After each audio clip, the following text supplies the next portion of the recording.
Hey, this sort of relates, which is an interesting conversation about whether the United States government should be involved in private companies. So last week, interesting story where Intel, the giant company that makes CPU chips, they have been struggling a lot over the past few years. That is maybe a topic we can get into if we have time. But there's another interesting thing that is happening in this whole, as Intel, one of the American like tech giants who is in theory should be part of the future of AI and computing and all this stuff because they make some of our best chips. They're American. That's fantastic. They're doing bad. Like they're doing actually quite bad. So we can talk about that as well. But one of the things that is happening as people are trying to figure out how to help Intel is the US government, Trump, is like floating the idea of the United States government investing into Intel and holding private stock.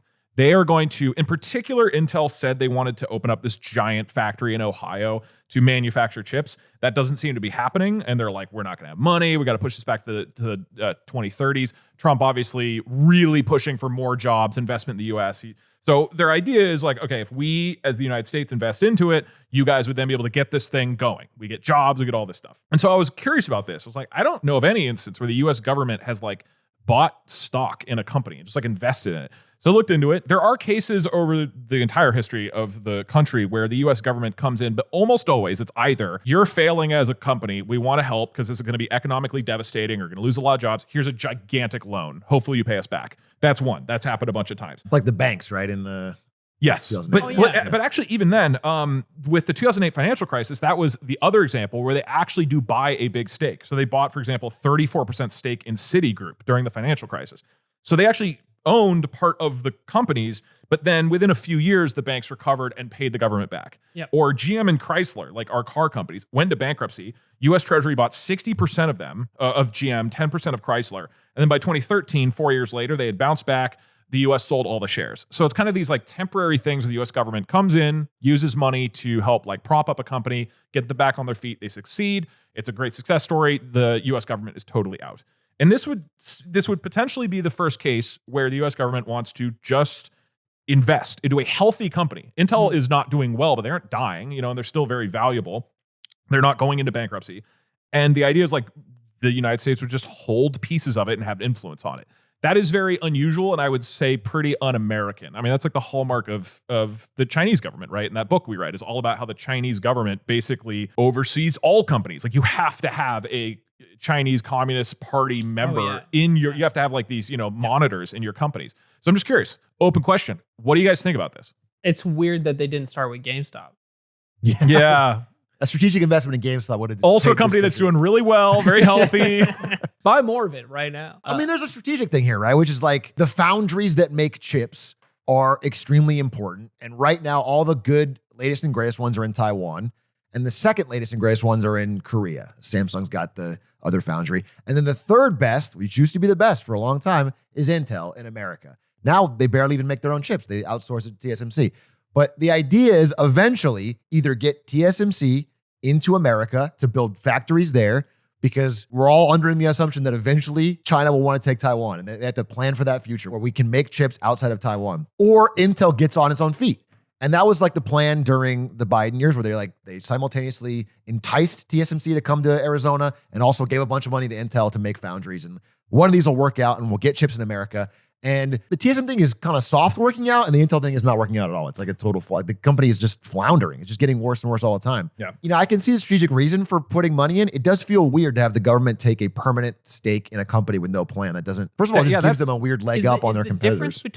Is it just the difference between this option and going a subsidy route that you have more direct say in the direction that the company can move in? I mean, a bunch of things. It would be a partially state-owned company in perpetuity, right? And that's very different than how the United States has been involved with any company. They aren't a shareholder who like owns part of the company and can influence the direction through That's that. what I mean. It's like, do they own it? There are get a to few, be like on the board, or they have voting shares or something. Now they get to directly impact the direction of. Correct. Okay. Yeah.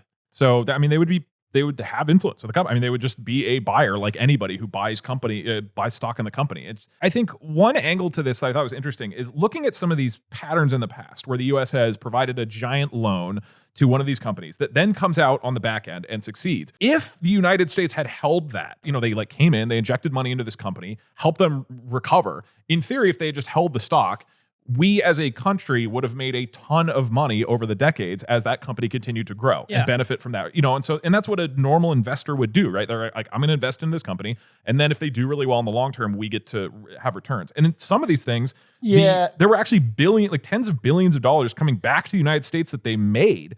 But in most cases, it's like it kind of averages out to being even. I want to say I fundamentally have a problem with that because if you're a competitor to Intel, they have this inherent advantage of they have the government's ear. They are it's just a weird thumb on the scale. I want to say this is part of like a dartboard of ideas that Trump has been throwing around Intel. First, he tried to get the CEO fired. He tried to make him quit or whatever. He said he was a Chinese spy, the CEO of Intel, and he had to be resign immediately. Well, to be fair to Trump, he's Malaysian, and Trump probably doesn't know the difference.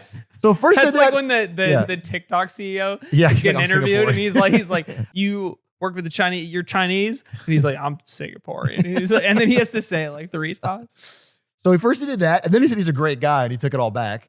And then he said, "We're going to get TSMC. We're going to force them to buy 49% of Intel." And that'll make them move their stuff to America. And then they kind of scrapped that idea. TSMC was like, no, we do not want to go buy another company. We're doing really well. We're doing fine on our own. Intel sucks. I don't know why I keep bringing them up, but like if McDonald's was like, like Trump came in and was like, you got to buy Burger King. Like McDonald's was like, no, we would rather make more McDonald's. What are you talking about? We don't want this. Yeah. Again, a big part of it. And that's why I'm concerned with this idea for many reasons. Obviously the competition thing, but also like throwing good money after bad is the story of the last 10 years of Intel. A lot of people and different governments and Democrats and Republicans have found ways to try and give Intel more opportunity and money than they probably should have earned. And they have squandered it. They've done really poorly. So the idea that, another massive government fund to them is going to turn things around, I'm skeptical of. I think Intel is a mismanaged company with rot at the core. They're going to need to go through the hard times. You don't think Lip Bhutan is going to turn it around? I don't think so. You don't think Lip Bhutan? He's like the first CEO in 4 years. No, or whatever. Lip Bhutan is badass. I talk about Lip Bhutan. They're going through a few. They're going through that fast. They've gone through a lot. They've gone through a bunch. Yeah. I think my issue would be less with them buying the stock itself and being involved, because I think there could be some sort of approach that's interesting there. It's more to do with the chasing a company that has historically underperformed. Like in an American context, how much does you buying stock in this company actually able to change the trajectory of it? Can you really correct the management issues at the center of it? From the outside, from a basic investor's perspective, doesn't seem like a great investment. I can see the general ideas behind it of like why the government would want to do this in a general sense, but the specific company they're choosing to do it with feels like the risk. It feels like the 2008 financial crisis of like, well, you guys fucked up really bad, but you're important, so we'll save you. And it's like, that sucks. That's a shitty way to have a company operate. It's like they just have this permanent parachute that we as taxpayers pay for, to be clear.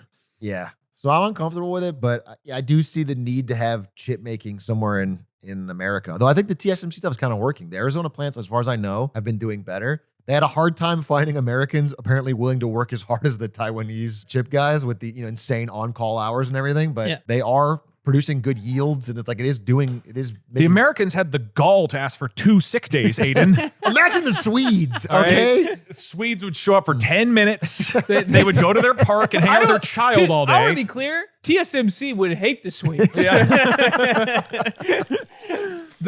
I actually have a question for you guys, because I think there's an